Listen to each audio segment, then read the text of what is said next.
Ora viva, sejam bem-vindos a mais um vídeo aqui no canal Mais Desenho. Neste vídeo vamos estar a falar sobre o método do plano luz-sombra passante na determinação das sombras projetadas de círculos e de bases de sólidos de revolução, como é o caso do cone e do cilindro. Vamos determinar a sombra projetada deste círculo assente em um plano de frente alfa nos planos de projeção. O primeiro passo é averiguar a eventual existência de pontos de quebra. E esta averiguação de eventuais pontos de quebra será feita através do método do plano luz-sombra passante. Como o nome já diz, o plano luz-sombra é passante, por isso os seus traços vão ser coincidentes com o eixo X.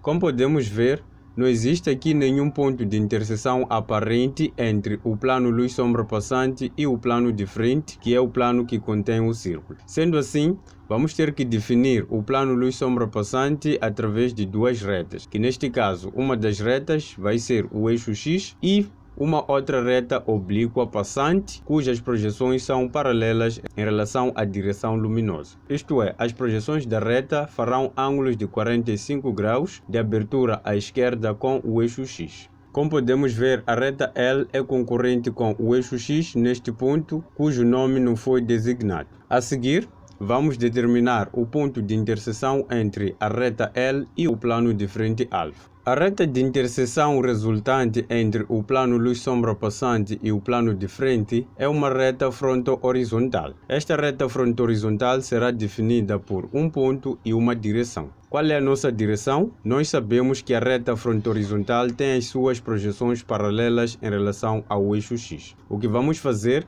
é traçar as projeções da reta passando pelas projeções do mesmo nome do ponto I.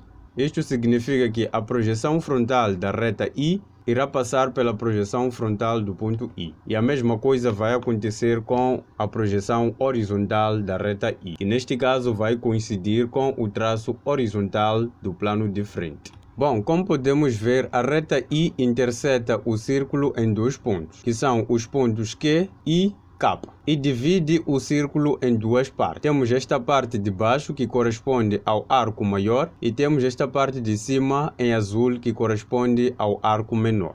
A vantagem deste método é que nos permite saber qual é a parte do círculo cuja sombra projetada estará no plano horizontal de projeção e qual é a parte do círculo cuja sombra estará no plano frontal de projeção. Neste caso, a sombra projetada do círculo que estará no plano horizontal de projeção será a sombra do arco maior, que é este arco em vermelho.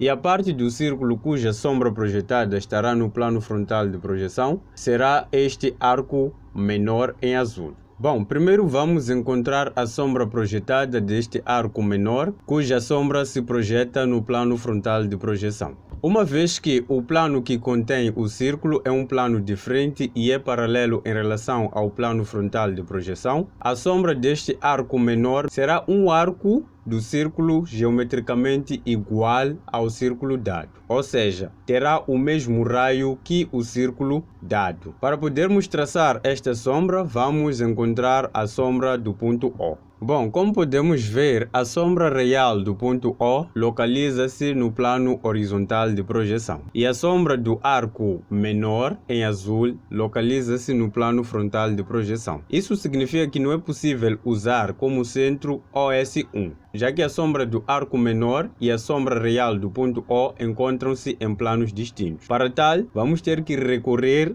à sombra virtual do ponto O. OV2 será o centro que vai nos ajudar a traçar a sombra projetada do arco menor. Para podermos encontrar o raio, vamos determinar as sombras dos pontos de quebra, que são os pontos Q e K. Lembrando que as sombras destes pontos localizam-se no eixo X. Agora, fazendo ponta seca do compasso em OV2, abertura até um desses dois pontos, neste caso os pontos de quebra, vamos traçar o arco que corresponde à sombra projetada do arco menor do círculo. A seguir, vamos determinar a sombra projetada do arco maior do círculo, que é este arco em vermelho. A sombra projetada do arco maior do círculo projeta-se no plano horizontal de projeção. E porque o plano horizontal de projeção e o plano que contém o círculo, que é um plano diferente, não são paralelos entre si, a sombra projetada do arco maior do círculo será um arco de uma elipse. Sabe-se que a elipse é uma figura de construção não rigorosa. Sendo assim, precisamos de pontos auxiliares para podermos traçar o arco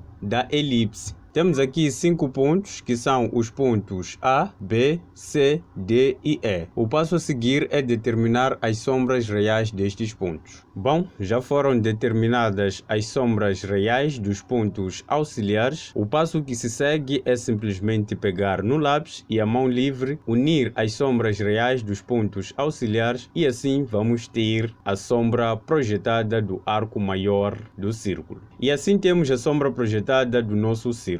Portanto, meus amigos, este foi o nosso vídeo de hoje sobre o método do plano luz-sombra passante. Espero que tenham compreendido. Qualquer dúvida podem deixar nos comentários. Muito obrigado pela audiência, um abraço e até mais.